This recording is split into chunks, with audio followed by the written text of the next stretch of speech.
Alright, this is the issue 73, and we're getting close to issue 75, which will be exciting because it's a big reveal coming. You probably already guessed it. But yeah, this is Sonic the Hedgehog, issue 73, back in business apparently. Enter the comics line, Brox. Morning in Naho Village. Well, Mom and Dad, do you like him? Like 'em, like 'em. Sonic, these wedding bands are absolutely beautiful. We couldn't have asked for a better anniversary present, sweetheart. Thanks, son. I can't hog all the credit, folks. It was Uncle Chuck and Abe Morgan and me that bought my hands out of old powder rings. You always were the finest student, Charles. I'm glad to see my lessons paid off. Such intricate, detailed work. I wouldn't have been able to forge those bands without you. Thanks, Knight. Still, I can't help but feel funny about receiving sole credit for the creation of the rings all these years. We weren't even in existence for let out of the King of Records. Nonsense, Charles. Rather than have me be mistakenly remembered as a traitor to the realm, King Max decided upon that course of action. Besides, your innovations have only helped you advance my theories. And with that said, I take my leave. Max gets nervous if I'm away from Castle Acorn for too long. Bip bip. Come in, Sonic. I hear you, Princess Ellie. What's shaking and baking? You need to come to Castle Acorn at once. Everything okay with you and your girl, pal? Oh my goodness, is that where Christian got it? My gal, pal. Sunday boy? I think so, Unc. And if not, we'll handle the problem, whatever it is. Don't stay too late, Sonic. And be careful. Next stop on the Sun Express, the semi-sanitary city of Mobotropolis. Can you handle the ride, Nate? It's that a dare, youngster? Then you bet I can. Bye, Mom and Dad. Goodbye, Chuck. See ya, Nutsky. Meanwhile, at Castle Acorn, Well, Nicole, I've contacted everyone, and they should be here shortly. would it not be wise to also notify your father, King Maximilian, of my recent findings? Not until we definitely know that we're 100% sure, Nicole. 100% sure about what? Yes. Didn't see you standing there. Well, I was there long enough to hear the distress, indignation, agitation, fuck, I can't speak sometimes. Agitation in your voice. What's going on, Sally? I'm sure it's nothing, really. Perhaps you should at least tell your brother, Princess Sally. That's all right, Nicole. I can understand. If my sister doesn't trust me, why shouldn't she want me? Why, she doesn't even know me. And if I don't know her either, after the years of thinking she perished during our conflicts with the Overlanders, and not knowing my existence till now, we've been thrown here together, but also we've been avoiding each other. I'd like her to know that I only wish her the best. I'm not saying this because I have to, but I have to a lot on my mind. I couldn't talk to father, he's so occupied with mother's illness. And that in the state of affairs of state, or instead of state affairs of state, like, well, okay, thanks, that was awkward. Demand all his time and attention. What I'm saying is, I'm having quite a time getting used to my new life here. I really need to talk to someone. I think the person has to be you, Sally. Do you understand, Nicole? Yes. Makes the call. Could I have a moment alone with Elias? I'll know for you once the others arrived. Of course, Princess. I know your life's been topsy-turvy since you got here, but it's been the same for me. I mean, one day I'm an only child, and next I learn that I have an older brother who's been scheduled to rule my place. That's just it, Sally. I have no desire to rule the King of Acorn. What? I can't believe I finally told someone. Elias, I don't understand. I spent my entire life at the floating island. First the Brotherhood of Guardians, and then roaming the Forbidden Zone.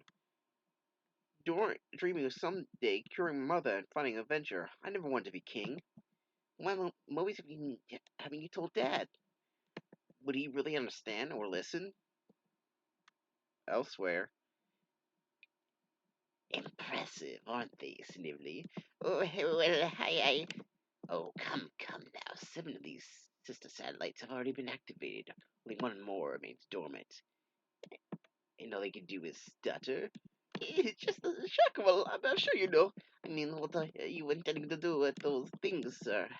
Wouldn't you care to be privy, so you can immediately set about doing me in? Oh, don't bother trying to deny the truth. You half-wit. I've already forgiven you, flawed as you are. As to what the satellites are about, well, I've always felt that the actions speak louder than words. Observe. Eyesight unit back online. And commencing system location on target. Target locked. Systems locked and beginning activation. Now. And back in Mobotropolis. We made princess, so, like, what's the deal? Yeah, what gives, Sugar Sale? Well, everybody, Wait, I've been downloading Nicole's Astromag files and Royal Records, and what I've learned is startling. Nicole displaying holographic simulation of Mobius upper atmosphere as it appeared several months ago. What the heck are those things in orbit? That's what we're going to determine. R-sat unit linking with D-sat unit. The satellite seen here was activated 2 months ago directly over the Devil's Island Gulag. Whoever was behind this action remains a mystery. A further note is the fact that the object's activation date coincided with the day of the jailbreak for the Gulag's inmation. Gosh, Aunt Sally, do you think there's some kind of connection? That remains to be seen, Tails.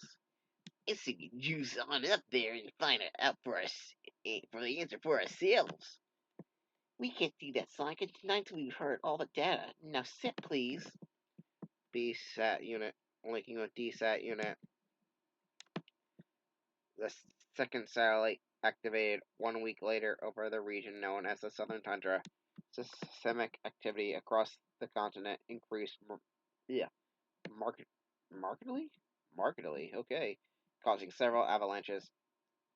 Don't I know it? Tails, Eddie, the Snoodbot, and I were buried by one of them while we were tackling the X's and August. Eddie saved our butts. What else do you find out, Sal? Just a minute.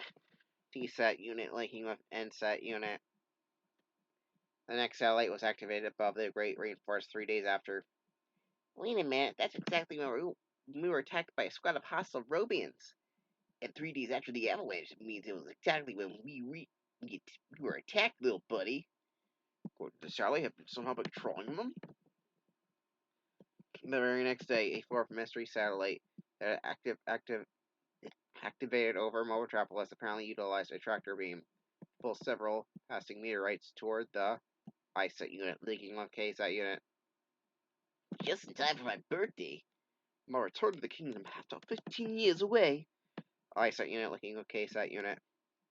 The fifth satellite was up and running 4 days later over West Metropolis on a big Kahuna Island. Let me take a wild guess. Could it have been on the same day we fought the escaped cons from McDevil's Island? The same day that Snilly bit the dust? Affirmative. It was too bad Snilly was as twisted as his uncle Julian. Alas, the poor lad mess some were afraid. Who's to say he didn't make a Snilly afraid? I mean, just think Snively was the one who reportedly masterminded the breakout from Gulag. And I was there when he was dragged underwater by that robotic squid. But let's suppose that his death was merely a clever means of holding his escape. Sat units preparing for final phase link up. 24 hours after the fifth satellite came to life, the sixth one followed suit, this time while the region known as Nahal Village Valley. Sonic, that was the same day Naho was hit by that weird energy beam. I knew, Sal, the same one that was destroy reality as we know it. The seventh satellite was activated last night over Metropolis, while the eighth one appeared to be inactive at the time the files were downloaded. It was last evening that King Max address to the public was suddenly replaced by broadcast about the late Dr. Robotnik life history. RD unit linking with B August, or is it RO unit or B? I don't care. B unit linking with TN unit linking with IK unit. Oh, I get it. ROBOT. Yes, I get it. Whatever. Oh, carry on. There's no doubt in my mind there's something fishy going on. These mystery satellites are a threat to the kingdom, to the entire plan. We have to inform my father about it. Let me think about that while I have my arms changed to blue. Like, how many times has Sonic's arms been blue in this entire comic? You know, has it been like I feel like it's been like every issue there's blue arm. Look at this. We got tan arm here and blue arm there. From me what, Sully? Updating astromag file. The 8th satellite activated 45 minutes ago. Huh? Where did it activate, Nicole? Over what location? Not whole village. Robotic orbital platform is functional. You're like running. They gotta go fast. Ugh. Hello? Is anybody here? Mom?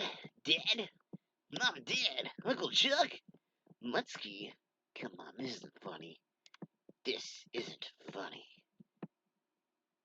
And aboard the newly assembled orbital platform, here he is, back in the flesh.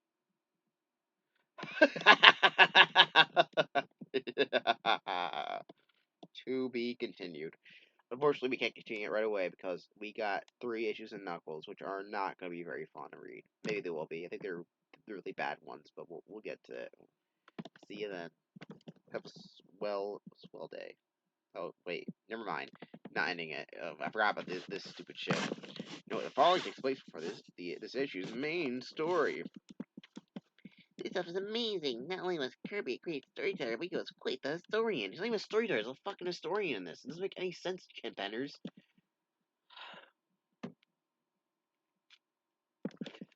Like the guy who wrote my history book. He was a great storyteller. He's fucking retelling history, dumbass. What's that?